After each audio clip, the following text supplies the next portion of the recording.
సూర్యాపేట కృష్ణ హత్య కేసులో సినిమాటిక్ లెవెల్లో ట్విస్టులు బయటకు వస్తున్నాయి. మనవరాలు భార్గవి ప్రేమ పెళ్లి ఇష్టం లేని నానమ్మ ఇంట్లో వాళ్లను రెచ్చగొట్టడంతో నానమ్మ కళ్లల్లో ఆనందం చూడటం కోసం మనవడు నవీన్ హత్య చేసినట్టు సంచలన విషయాలు బయటకు వస్తున్నాయి.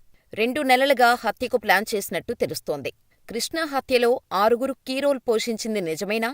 కృష్ణను హత్య చేసి మృతదేహాన్ని కారు డిక్కీలో వేసుకుని రాత్రి 8 గంటల వరకు షికారు చేశారా? పరువు హత్యకు భార్గవి నానమ్మ ప్రతీకారమే కారణమా?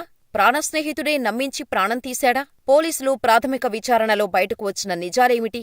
సూర్యాపేట జిల్లా కేంద్రం మామిళ్లగడ్డకు చెందిన వడ్లకొండ కృష్ణ బీఫార్మసీ మధ్యలోనే ఆపేసి ఖాళీగా ఉన్నాడు. సూర్యాపేట పట్టణం పిల్లలమర్రి ప్రాంతానికి చెందిన కోట్ల నవీన్ పాలిటిక్స్ చేసేవాడు. తమ ప్రాంతంలో లీడర్గా ఎదగాలనే టార్గెట్తో అనుచరులను పెంచుకుంటున్నాడు. ఇలా ఉండగా నవీన్ సోదరి భార్గవిని ఓ యువకుడు లైంగికంగా వేధించాడు. దీంతో నవీన్ కృష్ణ సహాయంతో ఆ యువకుడిని బెదిరించారు. ఆ తర్వాత నవీన్ కృష్ణలిద్దరూ స్నేహితులుగా మారారు. ఇలా ఫ్రెండ్షిప్లో భాగంగా కృష్ణను నవీన్ తరచూ తన ఇంటికి తీసుకెళ్లేవాడు. ఇలా వెళ్లే క్రమంలోనే నవీన్ చెల్లెలు భార్గవితో కృష్ణకు పరిచయం ఏర్పడింది. ఆ పరిచయం కాస్త ప్రేమగా మారింది. ఈ విషయం తెలియటంతో కృష్ణకు నవీన్ పలుమార్లు వార్నింగ్ ఇచ్చారు. భార్గవి బంధువులు సైతం కృష్ణను బెదిరించారు. అయినా వారు తమ ప్రేమను కొనసాగించారు. నవీన్, అతడి తల్లిదండ్రులు పెళ్లికి ఒప్పుకోకపోవటంతో 6 నెలల క్రితం భార్గవిని కృష్ణ ఇతర స్నేహితుల సమక్షంలో పెళ్లి చేసుకున్నాడు. ఆ తర్వాత నవీన్ కళ్లెదుటే కృష్ణ, భార్గవిలు సూర్యాపేట పట్టణంలోనే కాపురం పెట్టారు. తన చెల్లి తనకు ఇష్టంలేని కులాంతర వివాహం చేసుకోవటం, తన కళ్లెదుటే కాపురం పెట్టడంతో అన్న నవీన్ కోపంతో రగిలిపోయాడు. ఎప్పటికైనా హత్య చేస్తానంటూ పోలీసుల ముందే కృష్ణను హెచ్చరించాడు. ఆ తర్వాత ఇద్దరి మధ్య పలుమార్లు గొడవలు జరిగాయి.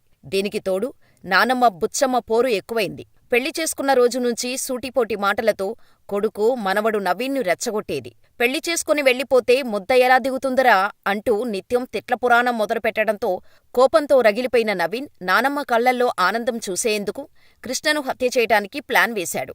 పక్కాగా ట్రాప్ చేసి కృష్ణను చంపేయాలని అనుకున్న నవీన్ 2 నెలల క్రితం ఇద్దరికీ కామన్ ఫ్రెండ్ అయిన బైరు మహేష్ని పిలిచి చంపడం కోసం ప్లాన్ చేశాడు. ప్లాన్ ప్రకారం కృష్ణతో మహేష్ స్నేహం చేస్తున్నట్టు నటించి కొన్ని సెటిల్మెంట్స్ చేశాడు. వచ్చిన డబ్బుల్లో కృష్ణకు వాటా ఇచ్చి నమ్మకంగా ఉంటూనే వెన్నుపోటు పొడిచాడు. కృష్ణను హత్య చేసే పథకాన్ని జనవరి 19వ తేదీన అమలు చేయాలని అనుకున్నారు.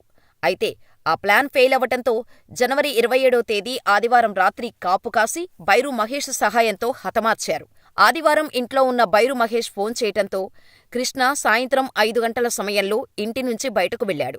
సూర్యాపేట శివారులో ఉన్న మహేష్ వ్యవసాయ పొలం వద్ద కృష్ణను, నవీన్, మహేష్ మరో 4 కలిసి ఉరివేసి హత్య చేశారు. అయితే కృష్ణ మృతదేహాన్ని ఎక్కడ పడవేయాలో తెలియక కారు డిక్కీలో కృష్ణ మృతదేహాన్ని వేసుకుని రాత్రివేళ 8 గంటల పాటు 6 నిందితులు తిరిగారు. హత్య చేసిన తర్వాత మృతదేహాన్ని కారులో ఆత్మకూరు మండలం పాత సూర్యాపేటలో బంధువుల ఇంటి వద్ద ఉన్న బుచ్చమ్మకు చూపించి సంతృప్తిపరిచారు. ఆ తర్వాత నల్గొండలో ఉన్న మరో మిత్రుడికి డెడ్ బాడీని చూపించి కృష్ణ మృతదేహాన్ని నల్గొండ పరిసరాల్లోనే వదిలేయాలని భావించారు. కాని అది సాధ్యం కాక తిరిగి సూర్యాపేటకు తీసుకొచ్చారు. చివరకు పిల్లలమర్రి సమీపంలోని మూసీ కాలువకట్టపై మృతదేహాన్ని వదిలేసి నిందితులందరూ పరారయ్యారు. ఈ హత్యలో భార్గవి నానమ్మ బుచ్చమ్మతో పాటు భార్గవి అన్న నవీన్, తమ్ముడు వంశీ, తండ్రి సైదులు, మహేష్పై కేసులు నమోదు చేసి అరెస్ట్ చేశారు పోలీసులు.